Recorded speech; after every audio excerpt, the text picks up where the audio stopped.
Today, we're diving deep into one of your body's greatest protectors, your immune system. If you've ever wondered, what really helps my immune system fight off illness? Or can simple habits actually boost my body's defenses? You're not alone, and we're going to get to the bottom of it. I'll be answering real questions from listeners just like you, from daily habits to stress and nutrition, and sharing the tools you need to support your immunity and your overall health. Because when you strengthen your immune system, you strengthen your life. I'm Dr. Stacie Stevenson, the Wellness Detective. Let's investigate. The first question is from Jessica. She asks, "Hi, Dr. Stacie. If I want to actually support my immune system and make it stronger, what are some simple habits or lifestyle changes I could realistically add to my daily routine? I just want to keep it simple." You want to keep it simple. I think a dairy-free, gluten-free diet is not very difficult to achieve anymore. It's foods that are very available. It's not high in carbohydrate. There's no sugar. To me, that is simple. Hydration, the simple daily, just make a change now, is the Mediterranean diet form of eating. And in fact, I wish we hadn't called it diet because it's more just a lifestyle. I personally think it's quite easy to do. You're going to feel better. It takes out the confusion of the sugars and the processed foods and makes things a little bit easier. And hydration. Cut coffee. Cut coffee, cut alcohol. Follow a modified Mediterranean lifestyle, which means gluten-free, dairy-free, high essential oils, green leafy vegetables, your nuts and seeds, your olive oils. Stay away from the seed oils. Stay away from the saturated oils. Stay away from anything fried. It's probably not that tough. I hope that doesn't sound difficult to our viewers, but it's really about how you shop. But it's actually officially not part of what we researched as the Mediterranean diet. I kind of wish we'd called it something else. We called it the Mediterranean diet, and the clinical nutritionists did the studies on it because we found it fairly prevalent in Sardinia, Italy, actually. So by chance, it ended up being called Mediterranean. But there are other cultures that follow very similar principles of healthful oil, low carbohydrate to certainly only complex carbohydrate, omega-3s and 6s in the right ratios, not overeating, limited alcohol, very limited to no dairy. There are other cultures in other parts of the world. The interesting thing, I don't know why we called it Mediterranean, but I don't know what else to call it. I don't care if they eat cheese. They shouldn't. I don't really care if they eat it. And by the way, most of the Blue Zone diets do not have dairy or very limited dairy. And the Mediterranean diet is considered, there are Blue Zones in the Mediterranean, in Sardinia, and they actually are not high in fat consumption. So just because, you're saying, okay, basically what you're saying is they eat cheese in Italy. Okay, that's really what you're saying. The typical daily healthful diet for the people living very long lives and healthful lives does not include much dairy. It's more of a special occasion or a holiday type thing that they would eat it, not on their every day. It's the Americans and the rest of us that go there to visit and eat the pasta and all the cheese and all the stuff that they would eat all the time. Same in France. They don't eat the things that they do so well every single day. They would have the same problems we do. Next immune question is from Detroit, Michigan. This person wrote, "Honestly, Dr. Stacie, I feel like I'm catching every cold or bug going around. What's actually causing my immune system to be so weak all the time?" So you feel like you're catching everything that comes your way. Well, you have to be in some form of depletion status, actually, and that could be a lot of reasons. And a lot of you always wonder this, why am I getting absolutely everything that comes my way? You need to fortify yourself. You're starting off in sort of a negative position. Now, this could relate to stress. It can relate to microbiome. It can relate to, it actually, interestingly, could relate to food sensitivities that have disrupted the microbiome. Then that leads you to more inflammation, and what reduces your immune resiliency, essentially. There can be many, many, many reasons, but at the end of the day, you have to start building up your immune tolerance more than you realize. Now, if these are things that you're having to take, if these are severe issues that you're having to take antibiotics, like if you're getting a pneumonia, if you're getting bronchitis, if you're getting things that are pretty serious illnesses, then your immune system could be much more compromised than you realize. So in that case, I would probably see a specialist and really check things out. But if you're just getting colds, sinus, mild respiratory, maybe gastroenteritis or flus, and they run a typical course, and then a month later you're sick again, I would really begin to think about fortifying your immune system. And the number one way I would think about fortifying your immune system is vitamin C. And I would go pretty intense, just like a lot of you are always asking me, how much vitamin C do I take? This is like the $20 million question. But so let's talk a little bit about dosing on vitamin C. For an average daily dose, you have to learn what your tolerance is. We all have a different need for vitamin C. We happen to be one of only 2 animals on the planet that don't manufacture our own vitamin C. And the funny thing is, it's us and chimpanzees. All other animals manufacture their own vitamin C, and it's critical in our stress response, and it's critical in our immune system. It's critical in fight or flight.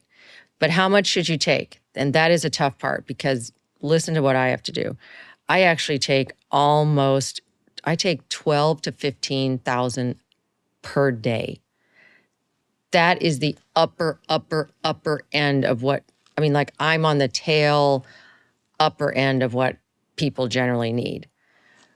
We vary from as little as 2,000 milligrams per day that you need, and this is just base level, 2,000 milligrams all the way to maybe 10 to 12.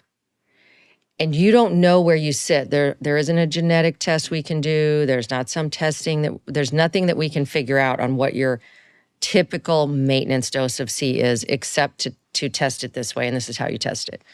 You begin with just starting with 1,000 milligrams twice a day.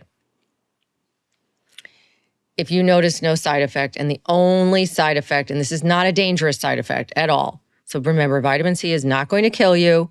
You really can't overdose it. All you ever do is, if you've taken a little too much vitamin C, is you get diarrhea. That's it. And it's nothing to be concerned about at all. In fact, we use it in dosing for treating illness with vitamin C. We move you as far as we can until you get loose stools, and then back down just 1,000 or 2,000 milligrams, and you're fine. So there are 2 questions really here. One, what do I take every day to maintain? The second question is, what do I take when I'm sick? What do you take to maintain vitamin C every day and figure out your level? You start with 2,000, you move up to 3, you're doing fine. You move up to 4, doing fine. You move up to 5, you're doing fine. Stay there. I would say generally on a maintenance dose, you don't need to keep pushing beyond the 5. So let's say you're at that 4 to 5,000 dose. You could take 2 capsules, 2,000 milligrams per day. You could add 1,000 other milligrams to a shake, something like that, and you're good to go. You may find you're the 2,000 milligram per day person, and just stay there. Split that dose, 1,000 twice a day, for sure. Okay, that's your everyday work. You've just asked me, though, oh my God, I'm getting every sickness. So take your everyday dose. Then when you get ill, when you get the cold or when you get the flu, if you are able, you double that entire dose. So if you've been sitting at 4, your baseline is now 8. Take the same dosing schedule. Now when you're sick, I want you to do it 4 times a day, every 6 hours. So you would do 2,000, 2,000, 2,000, 2,000, including getting up in the middle of the night. If you don't experience any gastrointestinal symptoms with that, add 2,000 more the next day. Now you're at 10. And keep moving up until you may be as high as 12 or 14,000 per day while you are ill. And that will help you be more resilient against that infection. But the key here, I think in your situation and a lot of our situations, to make ourselves less susceptible, you really have to figure out what your daily ideal dose is. Mine is a pain in the neck because I have no idea why I need so much on a daily basis. I could take 20,000 milligrams, and I have, and I don't even, it doesn't do anything. I don't have any GI symptoms. Very, very few people are going to go up that high. If you are experiencing a cold or a flu or an illness and you receive an IV, you will be able to increase the vitamin C in the IV with no GI symptoms. So let me make that clear too. Oral vitamin C, once you get a little too high for your natural tolerance, is what's going to create loose stools or diarrhea. IV vitamin C will not do that because it bypasses the gut. It's going straight into your bloodstream. So it's not the bloodstream that's going to react. If you're utilizing some IV vitamin C when you're ill, if you're not at 2,000 minimum, you're almost doing nothing. And a lot of the, you all have probably noticed that a lot of the clinics that you can just sort of walk in, the IV therapy clinics that are more retail oriented, they tend to only have maybe 5,000 in their solutions, like a Myers cocktail plus 5,000, or sometimes only 2,000. If you ask in most of those clinics for say 10 or 15,000, they'll probably tell you they can't do it because they would need orders from the physician running that clinic to do that. And that person would probably have to see you and evaluate you. And a very high dose vitamin C IV, which is my favorite, if you can, is also a really slow drip. It takes probably 2 hours instead of that quick 35-minute infusion. You now have to go very, very slowly, and it'll take you more like 2 hours to get the infusion. But it's not going to be any more or less effective by working through the oral route either. And you could do both. You could do both because vitamin C is water soluble. And what does that mean? It means it's basically gone. It is utilized almost as fast as you can put it in. And that's why you have to stagger the dosing, because by the time you take another dose, the 2,000 milligrams that you took 6 hours ago has been used. It is rapidly utilized for in the immune system largely. It is also utilized in cortisol degradation, and it's super fast. It's like a treadmill, just keeps going. That's probably a lot more than anybody wanted to know about vitamin C.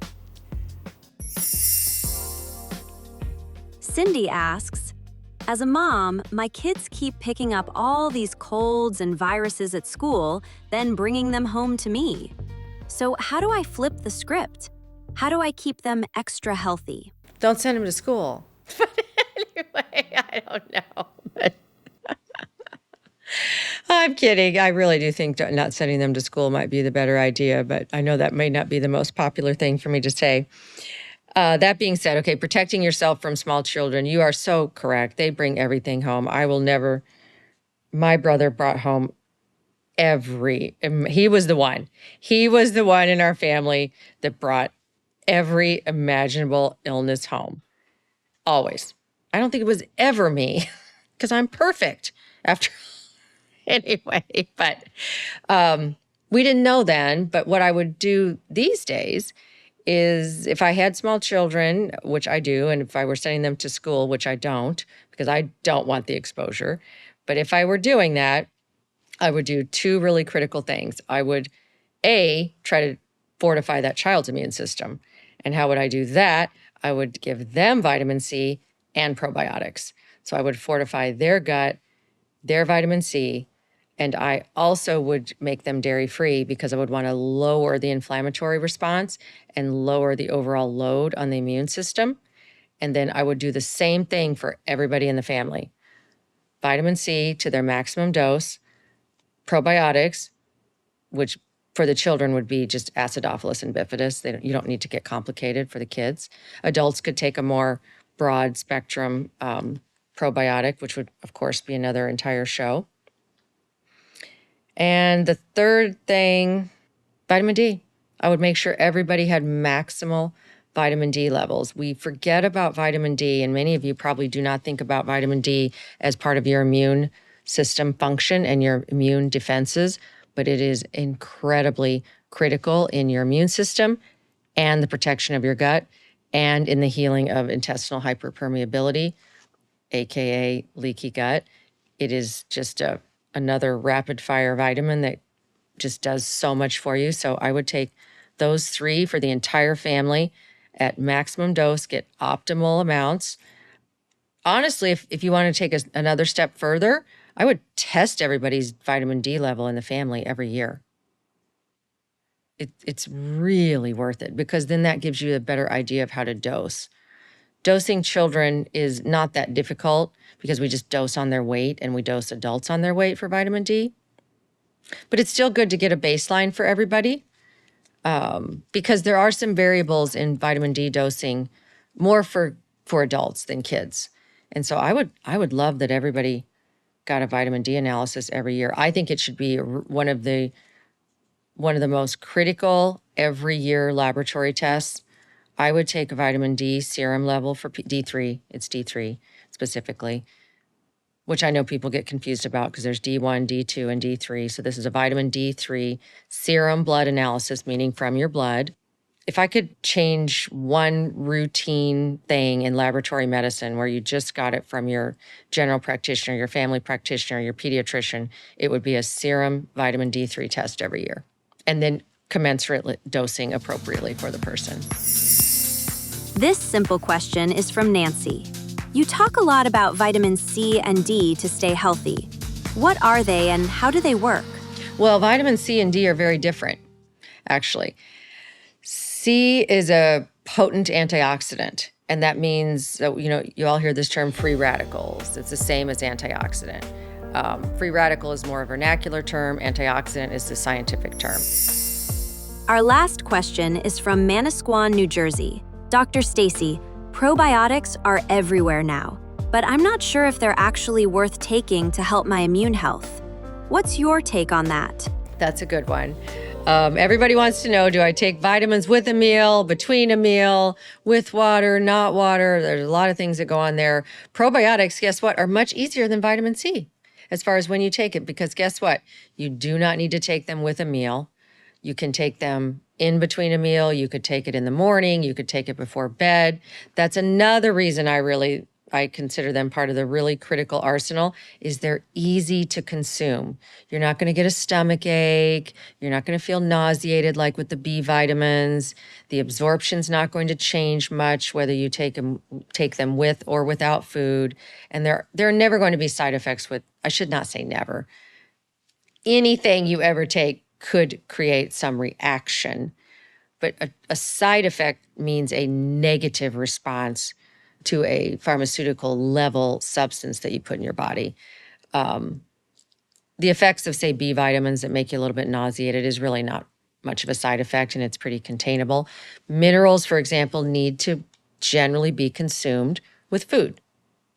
Zinc generally is better consumed on an empty stomach.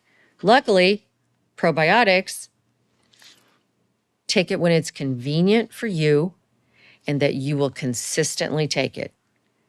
And it doesn't even have to be at the same time every day. So if you just know that you'll take it in the morning, do that. Do it when you know you will take the nutrient consistently for probiotics. Thanks for joining me today on The Wellness Detective. Building strong immunity isn't about fear or trying to fight off every germ. It's about supporting your body's natural defenses so they can work at their best. That means prioritizing good sleep, eating a balanced diet rich in antioxidants and nutrients, managing stress, staying hydrated, and exercising regularly. Here's the bottom line. Your immune system is a complex, powerful network that thrives when you treat your whole body with care. Small, consistent lifestyle habits build resilience over time. and help you bounce back faster from whatever life throws at you. And don't forget, you can always send your questions my way at drstaciestevenson.com. I might just answer it on a future episode. Until next time, be your own wellness detective, listen to your body, and be kind to yourself. I'm Dr. Stacie Stevenson, wishing you joy and vibrant health every day.